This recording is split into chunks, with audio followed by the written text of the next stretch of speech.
I never paid much attention to local news. It was always the same: weather updates, missing cats, bake sales. Every now and then, something serious would break through the haze, a robbery, maybe a car accident. But in our sleepy little town of Greyditch, real trouble didn't happen. We didn't have hurricanes, no tornadoes ever touched down. Wildfires stayed west, floods stayed south. Life here just coasted. That's why, when people started disappearing from the edge of town, no one really panicked at first. The first was a guy named Lee Vassell, homeless, mostly. He drifted between the woods behind the gas station and the laundromat on Riverbend Road.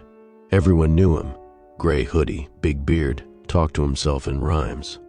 A little strange but harmless. He vanished in April, sometime after the last frost. I remember because the first real sunny day of the year hit that week, and people were saying he probably just caught a ride out. Then a couple of teenagers disappeared near the edge of Sycamore Park. Then a man who went out back to sleep in a hammock during an argument with his wife. She woke up to birds chirping and an empty sling swaying in the wind.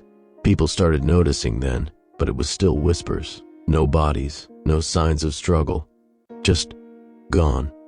Still, cops barely had anything to work with. No crime scene, no blood, no indication that any of them had even taken anything with them. One woman who lived across from Sycamore said she heard something odd the night the teens went missing. Like someone walking through a bowl of oatmeal, she told the reporter. That wet, thick squish. They chalked it up to overactive imagination. But then the indentations started showing up. At first, they looked like shallow graves, except the grass wasn't disturbed. No digging, just perfect human-shaped depressions, shoulders, arms, head, legs, almost like someone had been gently pressed into the soil like a leaf into clay. Then there was the warmth. You could feel it rising if you stood close. I did once, before I knew better. I was walking my dog down the trail behind my apartment complex when I saw it, one of the impressions. I thought maybe someone had fallen or passed out, but when I reached down, the air over the indentation shimmered slightly, like heat over pavement. The ground was warm. Not just warm, pulsing. I thought I was imagining it until my dog started whining, not barking, whining like something was wrong.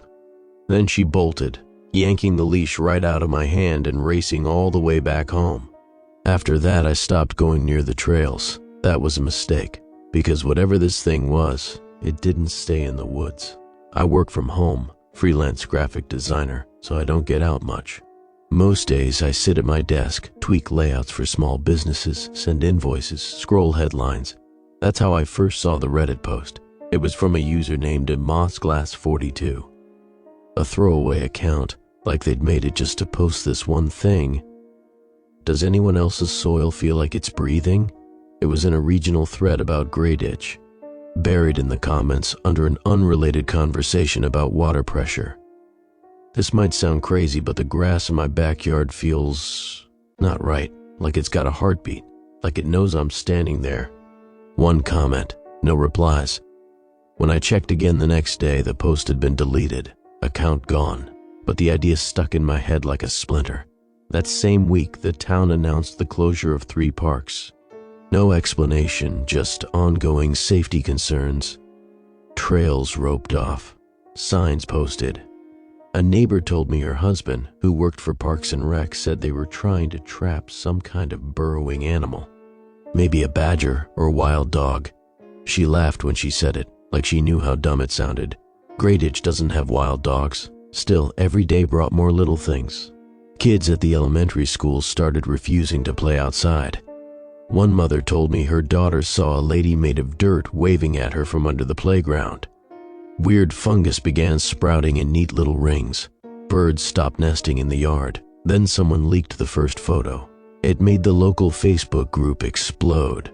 A drone shot, apparently taken by a kid at the high school who flew a DJI over one of the closed parks. In the image, the field looked normal at first, but when you zoomed in, you saw them. Dozens of human-shaped depressions, each perfectly formed, each facing upward. Like they were sleeping. No one had explanations anymore, only fear. Then came the alert, emergency alert, Greyditch Public Safety Network, Avoid contact with bare soil or grass. Do not walk barefoot. Do not sleep on the ground. ITIS awake and searching for warmth. No sirens, no media coverage outside of town. Just a red banner across everyone's phones at 2:04 a.m. Like an Amber Alert. I sat up in bed staring at it, not moving, not breathing. The glow of the screen turning my bedroom red. I didn't sleep that night. By morning, the streets were silent. People stayed inside. I saw one man down the street laying down tarps across his entire lawn. Others started spreading gravel or covering their yards in plastic sheeting. One woman rolled out artificial turf and duct taped the seams to the sidewalk. The ground, people were saying, was taking us. But only if you gave it skin. Only if it could feel you. The local hardware store sold out of boots, gloves, planters, and paving stones in a day. Garden centers closed. Parks were overrun with city officials stapling laminated signs to trees. Nobody knew what it was. Some said it was a fungus, a colony organism, like that thing in Oregon, the massive mycelium network. Others said it was some kind of intelligent moss or bacteria, something that had mutated underground for centuries and finally reached the surface. But deep down, I don't think anyone believed that, because it wasn't just alive, it was learning. And one night, I saw it move. The night I saw it move wasn't stormy or strange or eerie in any special way. It was one of those humid, too quiet evenings where the streetlights feel too far apart and the air sticks to your skin like cellophane. I was on my back porch, sitting in a plastic chair with a blanket tucked around my legs and a mug of cold tea sweating on the railing. There were no crickets, no frogs, no nightbirds, only silence, like the town had been stuffed in cotton. I wasn't expecting anything. I hadn't even looked outside for hours. I was trying to force my brain to believe in normalcy, watching dumb YouTube videos on my phone and scrolling Reddit with the brightness down low. Then, from the corner of my eye, I saw the soil lift. At first, I thought it was just a shadow, a breeze kicking up loose dirt, but there was no wind, no movement in the trees. And the thing that rose from the edge of my lawn didn't rise like something solid. It rose like fabric, like wet canvas being pushed from underneath. It was shaped like a person, not a person emerging from the ground. No hands, no face, no climb. It was the dirt becoming a person, a perfect silhouette, a familiar size. And it pulsed. Every few seconds, the shape would rise and fall ever so slightly, like it was breathing, not deeply, more like the slow, shallow rise of someone asleep, someone dreaming. Then, slowly, it tilted toward me. I didn't realize I'd gotten out of my chair until I stumbled backward into the door. The tea fell. The blanket tangled around my feet. But I didn't look away. I couldn't. Because the soil didn't just shift. It followed, not fast, not jerking, but deliberate. As I backed into the doorway, that human-shaped bulge in the earth drifted a few inches closer to the steps. No arms, no legs, just the mass, dragging itself across the grass in absolute silence. I slammed the door shut. It was a full 5 minutes before I remembered to lock it. The next day, I called into the sheriff's department. They didn't answer. I tried the non-emergency line first, thinking I didn't want to clog up 911 for something like that. But no one picked up, just a voicemail that sounded like it had been recorded in a panic. If this is about last night, stay inside, lock your doors, do not approach any movement on the ground, stay calm and wait for further instructions. I hung up. Then I checked the town's subreddit. New posts were flooding in, cell phone footage, photos, videos taken from second-story windows or rooftops, all of them showing the same thing, the ground shifting, slowly rising. Outlines of bodies forming in flower beds, on sidewalks, in driveways. No digging, no dirt thrown, just shapes swelling from beneath like clay filling a mold. People were saying it was mimicking us. One comment chilled me more than anything else. They only appear at night, like they don't want to be seen being made. That day, a second emergency alert hit. Emergency update. Do not sleep on the ground under any circumstances. If you find a human-shaped indentation in the earth, Do not touch IT. If you see the ground shifting in your direction, seek shelter immediately. IT ice no longer dormant. This one came with a low, bone-shaking tone, not the usual ping of an Amber Alert. It was like someone blowing a foghorn into my spine. I dropped my phone when it hit. By that night, everyone in my building had duct-taped towels around their window frames. No one said anything. No one made eye contact. I saw a father zip-tie his daughter's wrists together as she slept in a lawn chair inside their living room. He nodded at me through the blinds like that made it better. It didn't. By the third week, the streets were full of bodies. Not real ones, not yet, but shapes. Some were new. Fresh depressions in grass or soil, still warm, still giving off that slow rhythmic pulse if you held your hand above them. Others were growing. That's the only word I can think of. Expanding, taking on more detail. It started subtle. Instead of just a faceless, armless silhouette, some of the shapes began to gain features. Rises in the dirt that looked like fingers, lips, eyelids. One post online went viral, even outside of Grey Ditch, a drone video showing a field of 50 or 60 of them, all lined up like crops in a furrowed field, all facing the same direction. All seemingly asleep. People joked about it at first, called them Earth people, said we were being replaced. The joke stopped the day someone touched one. It happened at the farmer's market. I wasn't there. I read about it in 3 different places. Apparently, one of the vendors, an old man named Richard Foley, found a fresh impression behind the fruit stand tents. Thought it was some kid screwing around, or maybe an art installation. He stepped inside it. Witnesses say he paused, bent down, ran his fingers along the outline of the shape. Then he froze. Not like someone startled, like he'd been turned off, legs locked, head back, eyes wide open. Then he dropped, boneless, dead weight, no heartbeat. The medics couldn't revive him, but here's the part no one talked about in the news. The moment he fell, the indentation vanished, not slowly, instantly. 1 second it was there, outlined, visible, pulsing. The next, flat ground, like it had absorbed him. After that, the town set curfews. No one allowed outside between 9 p.m. and 7 a.m. You could feel the paranoia thickening. People started boarding up their windows from the inside.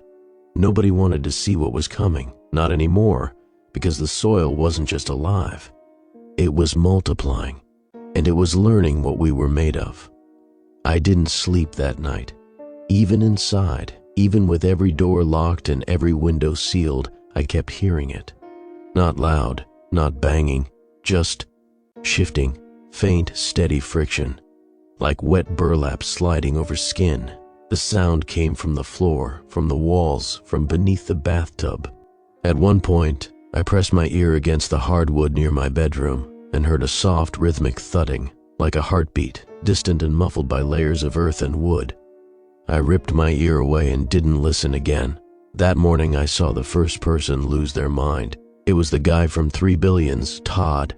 He was always weirdly upbeat, one of those gym bro types who insisted everything could be solved with creatine and a good run.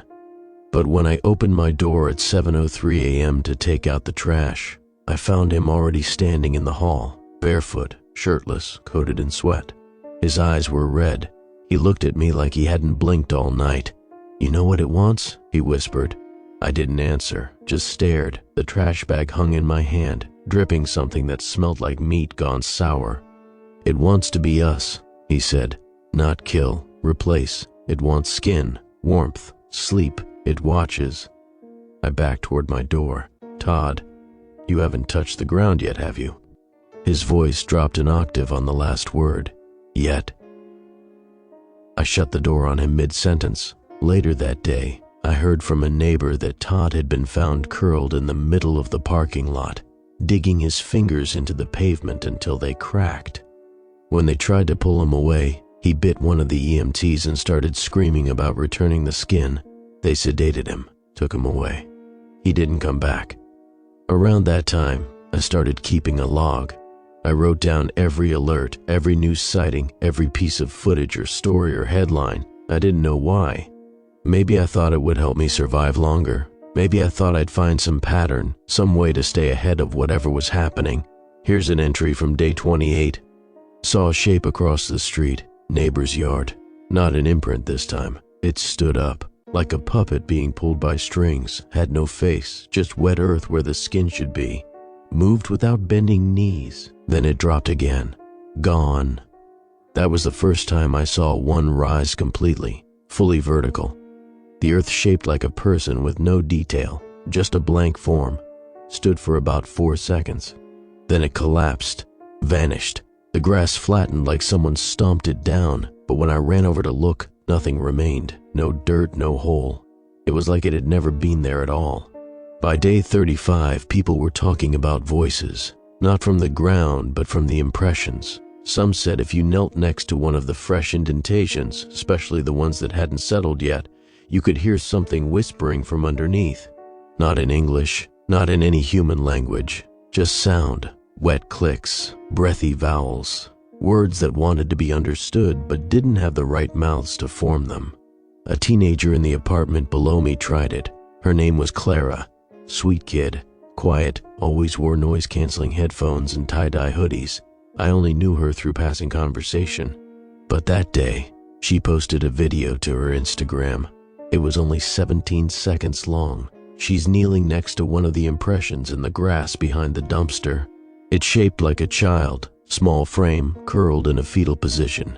The camera shakes a little. Clara's voice whispers, "I think it's saying something." Then, at the 12-second mark, the dirt shudders. Not visibly, but the sound changes, louder, sharp, like something dragging its tongue over stone. Clara gasps. Then the video cuts out. She hasn't been seen since. When the police searched the back lot, they found her phone, still warm, still recording, face down in the grass. Next to it, another indentation. This one shaped exactly like Clara, down to the small curl of her ponytail in the soil. The next alert wasn't just a banner. It hijacked the emergency broadcast system, every channel, every radio station, every weather band. At 3:37 a.m., all at once, every device in town went black and displayed the same message. Critical emergency broadcast. The Earth Eye's active. Stay elevated. Do not touch the ground. Do not sleep unprotected. If you see a form rising, do not approach. They are not people. They are what comes after. It ended with static and silence. I couldn't sleep for 3 days after that. And then, just as suddenly, people started leaving. They didn't wait for permission or warnings anymore. One morning, I looked out the window and saw 3 separate families packing up in silence. No goodbyes, just duffel bags and children with wide eyes staring at the lawns like they expected hands to burst through the flower beds. My next-door neighbor left all her furniture behind. The grocery store shelves emptied, gas stations drained. The roads out of Grayditch became clogged by dawn. A long, desperate line of cars crawling toward nowhere, trying to outrun something that didn't move fast, but never stopped. I stayed. I don't know why. Maybe I was too scared. Maybe I believed the ground wouldn't follow us outside town. But I know better now, because last night I checked the national alerts, and I found one, not ours. A new one. Different town. Same format, different state, same rules. The ground. It's spreading. It's not ours anymore. It's everyone's. And it doesn't want us to leave.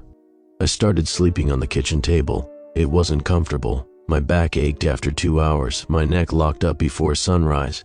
But I couldn't bring myself to lie on the floor anymore, not even with a mattress between me and the wood. Not after what I saw from my upstairs window on the 42nd night. Across the street, someone was being replaced. I don't know who they were. The lights were off in the house. No car in the driveway. But around 2:11 a.m., I saw the front lawn ripple, literally ripple, and rise, like something stretching beneath a blanket. The shape that emerged was slow, tall, the kind of slow that feels intentional, like it wanted to be seen. I squinted through the curtain. It was a person. At first, the shoulders weren't quite right, too broad. The neck looked soft, like it was still forming. Its arms twitched, one longer than the other. No eyes, no clothes, just dirt molded to the general idea of human. It stood there for almost 10 minutes, just swaying in place. Then the porch light flicked on. A man opened the door, shirtless, probably just letting his dog out. He didn't see it at first, but when he stepped down the porch stairs and reached the grass, he froze. The shape tilted toward him, like it was reacting, adjusting. I expected the man to run. He didn't. He just stared. His arms slackened. His legs bent slightly at the knees like he was inviting it. And then, the dirt around the figure fell, collapsed. It dropped into the soil like a sandcastle meeting the tide. The man blinked once, and then he turned around and went back inside, like nothing had happened. But I knew it wasn't him anymore. I kept watching after that. Every night, I didn't sleep. I made coffee until my hands trembled. Set alarms every 30 minutes to make sure I didn't doze off. Because if you sleep, really sleep, the ground can feel you. And if it feels you, it wants you. But I'm not stupid. I knew I couldn't last like that forever. I started preparing, stacked canned food on shelf, laid down shower curtains over every surface, even sealed my mattress in a tarp. I only ever walked barefoot in the bathtub. The air smelled like compost all the time now. Not rot, not sewage, living compost, wet bark, mycelium, mushrooms after rain. I thought maybe it was in my head, until I saw the pavement bulge. Right in front of the pharmacy, 2 strips of asphalt rose an inch, then 2, then cracked. The shape underneath looked wrong, longer than a person, twisting. It didn't fully rise, just pulsed, as if waiting. The woman standing near us screamed. She backed away, clutching her kid, and dropped her phone. When it hit the ground, the shape twitched, like it heard it. It didn't follow her, didn't attack, just kept pulsing. The pavement around it started to sag, softening like melting rubber. They fled. I don't know where to. But that night, the whole parking lot caved in, and when the town sent a drone over it the next morning, the footage showed rows of impressions, neatly aligned beneath the lot. Human forms, hundreds of them, sleeping, day 51. I found an old man on my back patio. I didn't hear him arrive. He was just there, sitting in my chair, swaying, staring at the lawn with hollow eyes. He looked like he hadn't eaten in days. His clothes were filthy, caked in clay.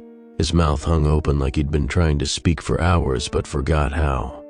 When I cracked the door, he didn't even flinch. "Sir," I called. He blinked slowly, turned his head. "The soil remembers," he rasped. "It doesn't want to kill us." I didn't move. He smiled a little. "It wants us to join." Then he stood and calmly walked into my yard, not fast, not desperate, like a man going home. I watched him lay down in the grass, perfectly flat. He folded his arms over his chest, and then he was still. I didn't run out there. I couldn't. I just stood at the glass door, frozen, hands shaking, and watched. Within seconds, the grass beneath him darkened. Within minutes, he was gone, swallowed without a sound. In his place, another indentation, still warm, still pulsing. That was when the final alert came. It didn't even try to warn us anymore. It wasn't a siren or a tone, just a whispering voice over the TV, the radio, even the white noise machine on my phone. Like someone crawling into every speaker at once, saying just one line on repeat. "The ground has learned your shape." I unplugged everything. Didn't matter.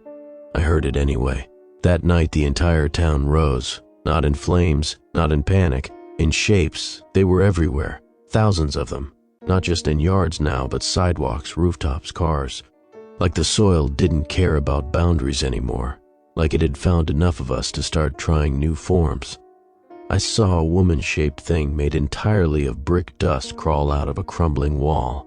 I saw a child-shaped pile of mulch pulse in the bed of a pickup truck. I saw a mirror of myself standing on the porch across the street. Same height, same stance, same nervous tick in the left hand. It didn't move. It didn't need to.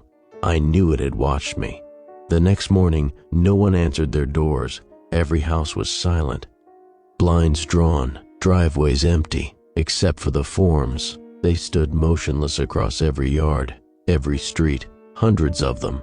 Some were fully detailed now. Eyes, ears, wrinkles, dimples, wearing clothes made of compressed earth. They didn't move, they didn't breathe, but they looked ready.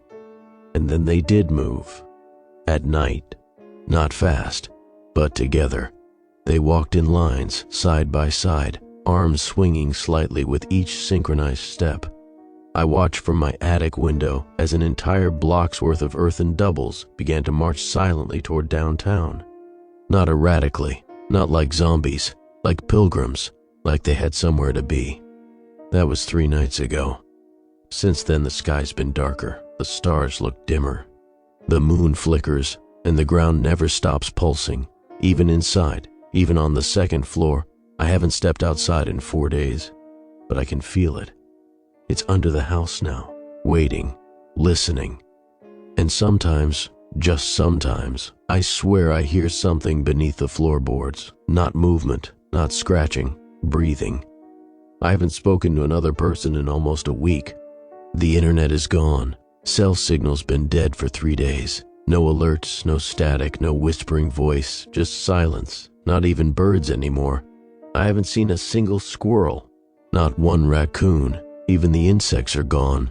Only the forms remain, and they're getting closer. They don't march anymore. That was temporary, maybe to gather, to converge. Now, they just stand. Always in groups, always near houses, always watching. There's one in my yard now. It stands at the edge of the lawn, right where the porch steps used to be before I tore them out in a panic. It looks like my mother, but she's been dead for 12 years. The face isn't quite right. Too soft, like clay that hasn't fully dried. The eyes are empty sockets, but they follow me when I move from window to window. It doesn't do anything else, doesn't knock, doesn't try to enter. Just waits. That's what they all do. They wait for you to fall asleep. I'm so tired I hallucinate when I blink. I keep thinking I see shadows where there aren't any. Shapes just beyond the hallway door, breathing, shifting, rising. But when I turn to look, they're gone. And then I remember, those aren't hallucinations, they're memories. Because I did fall asleep, just once. A nap, unintentional, 15 minutes maybe. But when I woke, my skin was damp. The floor under me was warm. My breath fogged in the air, and there, right beside the couch, was a shallow, human-sized dip in the floorboards. My shape. The floor knew me. I ripped the boards up that night. Splintered them with a crowbar, threw them into the bathtub and poured bleach over the wood until the smell made me gag.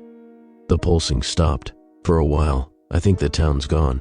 I can't be sure, but when I climbed onto the roof yesterday for air, I saw nothing but abandoned streets and hundreds, maybe thousands, of earthen selves dotting the roads. They're in motion again, slow, deliberate, rippling across the blocks like a tide of memory and mimicry. I watched one of them stop outside a house, crouch, and sink into the earth like a needle, threading itself back into fabric. It's not just mimicking us, it's integrating us, becoming. Not people made of dirt, but dirt made of people. I made a mistake last night. I tried to talk to one. It was a child, looked like the neighbor's boy Aaron, about 10. His copy stood on my back porch, hands at his side, head tilted like he was listening. I cracked the door just an inch. I don't know why. Curiosity? Loneliness? I whispered. Can you hear me? The figure didn't move. Then after a moment it raised one hand and mimicked me. Exactly. Same hand, same height, same movement. It wasn't communicating. It was reflecting, like a mirror that had finally figured out how to be a window. And then it whispered back, my own voice, twisted and wet, echoing, "Can you hear me?" I slammed the door. I haven't opened it since. Tonight, I write this from the attic, the only place in the house that hasn't yet responded to me. The air up here is stale, dry. Safe, but not for long, because the walls are warm now, and I can feel them beginning to pulse, the same cadence as my heartbeat, matched exactly, like the house has learned me. Like the soil beneath the foundation has synced itself to me entirely. It doesn't need to touch me anymore. It already knows. I think it's time. I won't survive another night. Not like this. Not when every surface in the house breathes my rhythm. Not when the shadows on the ceiling match my movements. I'm going outside. I've wrapped myself in tarp, triple layered. Boots, gloves, no skin showing. I'm going to the center of town to see what they've built, because that's the truth I haven't told yet. What I saw from the rooftop this morning. All the figures. They're not just wandering, they're gathering, circling, forming something enormous, something deep. The soil is shaping it, and I think it's going to hatch. If you find this, if this story somehow reaches you beyond the blackout zone, stay elevated, sleep above concrete, never touch the soil with bare skin. And if the ground calls your name in the middle of the night, do not answer, because the moment you do, the ground will remember your shape, and it will rise to become you forever.